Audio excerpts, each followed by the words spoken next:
What's up, guys? Back again. Today we're going to be looking at that motor we picked up the other day at the yard. Cody here is going to be breaking it down while I film him, and it's right over here. We're going to kind of show you some do's and don'ts of when pulling down a motor, some tips on tearing it down to make sure that you don't lose very important parts that you're going to need. So stay tuned and we're going to check this out. So Cody's going ahead and trying to start tearing down this motor. When you get it from the junkyard, it's usually going to have all kinds of junk on it. Like, obviously it's a junkyard. They leave the wiring harness on sometimes. They kind of just cut them off. You'll notice they just cut the water hoses off. Sometimes they'll damage components that you may have needed, but oh well, that's what you do when you they'll damage components you may have needed, but it just kind of happens. So Cody's going to tear this down, and we're going to be going in and out. Right now he's removing the valve cover. He's using all the 10 millimeters while being careful not to drop the washers. You'll notice at the top there are washers right there. Now this is a K24A2 we're tearing down. Cody's pulling it off to the sides. Full VTEC. One of the important keys we're trying to be careful with is our actual rocker assemblies. This is what activates your VTEC. It has pins and springs in it, and you got to be very careful. So we're going to be tearing down these tins, the cam caps. You'll notice that here are your cam gears right here, and your cam sprockets are going to be numbered. You'll notice they're numbered 1, 2, 3, and 4. And the arrows will be facing towards your cam gears. And 5, as Cody just pointed. And everything's facing towards your cam gears, so it's hard for you to really mess it up. So let's go ahead and finish tearing this down. Alright guys, so we went ahead and tore down a lot of the junk we don't need.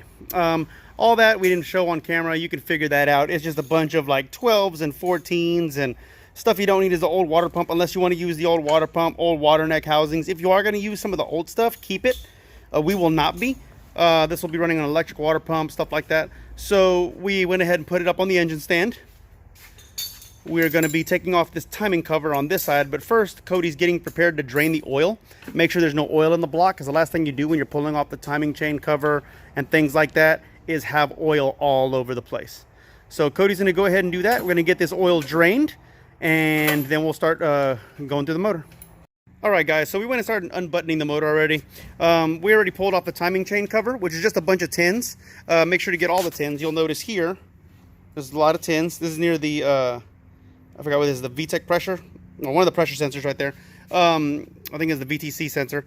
But anyways, we went ahead and pulled all that off. One tip I wanted to give you that I completely forgot, and I apologize, is when you pull off the tensioner here, which is now on the floor, before you pull it off, get a thumbtack, okay?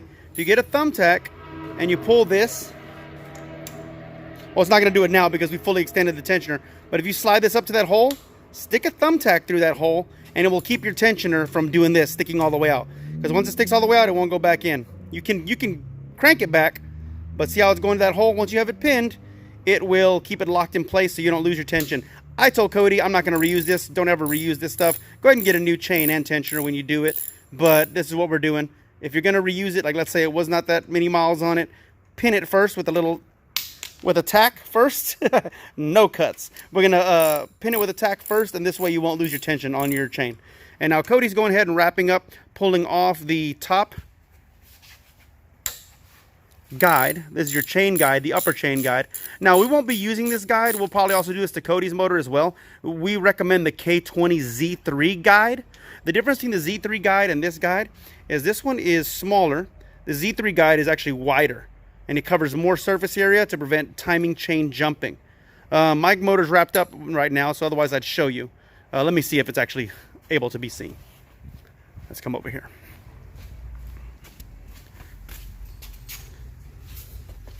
Yes, you can kind of see it. See how big that guide is? It runs almost all the way across, covering the whole cam gears.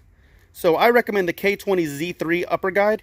That kind of prevents any kind of chain bouncing. So I recommend that. Alright guys, so we went ahead and flipped the motor upside down. We went ahead and put some kitty litter on the floor first for any leftover oil. Well, not kitty litter, the actual dry stuff you pick up.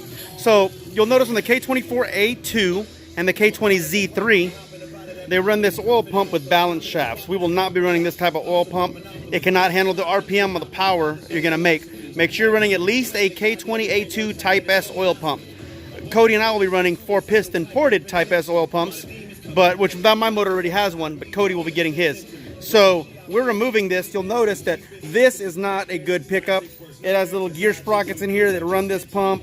It's trash. Do not run it. If you're making a performance motor, spend the money and get a Type S oil pump. So right now, Cody removed the small windage tray on the side. We're going to be removing these 14s and 12s right now. And we'll be knocking off this oil pump right now. Once we get this oil pump off, we'll be taking off the side guides right here and removing that off. Also, I forgot to show y'all earlier, when you do take off your timing, these guides all come off really easy. There's guides that hold the chain. This right here is your pulse plate. You're going to remove that too. Make sure you don't lose that.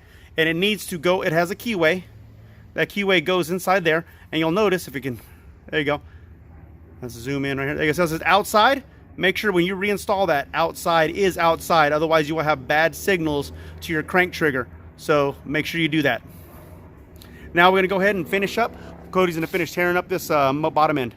So here's a tip, guys, as you're running VTEC rockers, and we went ahead and removed the cam caps. So these are all 12s and 110 in the middle. We took off all the 12s, removed the cam caps.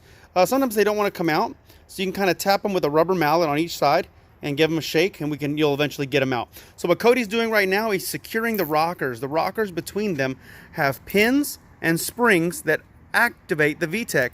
Now notice Cody right now, before he tightens it all the way, watch out Cody real quick. So he went ahead and used two because we didn't have long enough zip tie, but he went underneath the rockers and zip tied like this. So it's going to hold the rockers together as a unit so one doesn't slide out, because once one slides out of place, the pins and springs will start shooting out of each other. You'll lose those. You do not want to lose your pins and springs or no VTEC. Okay, so what we're going to do is we're going to go ahead and wrap all these, each set of rockers, with zip ties, lock it up tight so they don't separate from each other, and then you'll be good to remove the whole rest of the head. Okay guys, we went ahead and did this off camera, but we did go ahead and zip tie every single rocker. Okay, we tapped all this off. These cam caps come off and they're all numbered. The bottoms and the tops are numbered together. So let's see, I think it's on the opposite side where it says, yeah, 1, 2, 3, 4, 5, etc. And they're all facing towards your cam gears, always going to face towards your cam gears. So we popped all that off. Usually you have to loosen all these, get a rubber mallet, hit it on both sides, wiggle it a little bit, hit it on both sides. Same thing for all these, and they'll all come up. Then we just lifted the whole assembly. Well, we lifted the tops first, then brought the bottom and then stacked them. So we went ahead and put the whole assembly here. They're all 12s. See these 12s? Just take off all those 12s and then tap them up. Now, tapping them up, depending how old the motor is, can take a little bit, take a little time, a little bit of oomph wiggling around. That's what we had to do. So we got that done. Then we went ahead and came to the head, and you'll notice right here between each hole, see right there? Those are your 14s right there, 14 millimeter multi-point. And we went through there and disassembled all the 14s, pulling the head off. And then we came, and now we have the block, which Cody's already looking at right now, kind of checking some stuff out, taking sensors off and stuff. But here's the block right here. Now this block did have carbon buildup. It looked like it ran crappy gas and stuff like that. Some of the carbon buildup like kind of came off of the cylinder head and got in there. But the motor turns over well. It's just carbon deposits. Yeah, it's good, but all this is going to get replaced anyways. But we're glad the motor's good and we can utilize this for a build. So yeah, guys, that is a teardown of a TSX 2.4 liter K24A2 motor. Right now, Cody's going through and taking off some little random stuff here and there to remove off the motor. So we got our block and we got our cylinder head over there against that table. Cody will be utilizing that on his build. Now, just so you know, the TSX motor is a great motor. Great for naturally aspirated. People are making about 620, 30 on boost on a stock motor with a, well, TSX oil pump. I mean, K20A2 oil pump, excuse me, on them and boosting them. They make a lot of power. The thing people don't know is that the TSX head is best for boost. It is a thicker port. The ports are a little bit smaller. It avoids cracking when you push the boost. Other heads with the smaller port, like the Type S and the CRV, they start to crack with high boost. So TSX head is your best boosted head, which is what we'll be utilizing.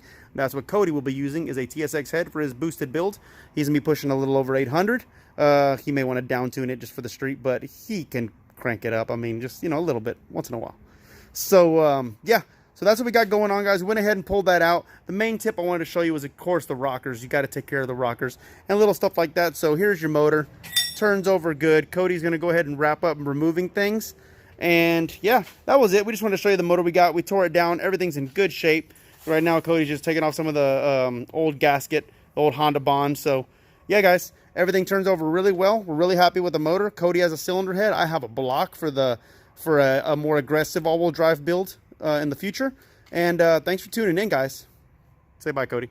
Adios.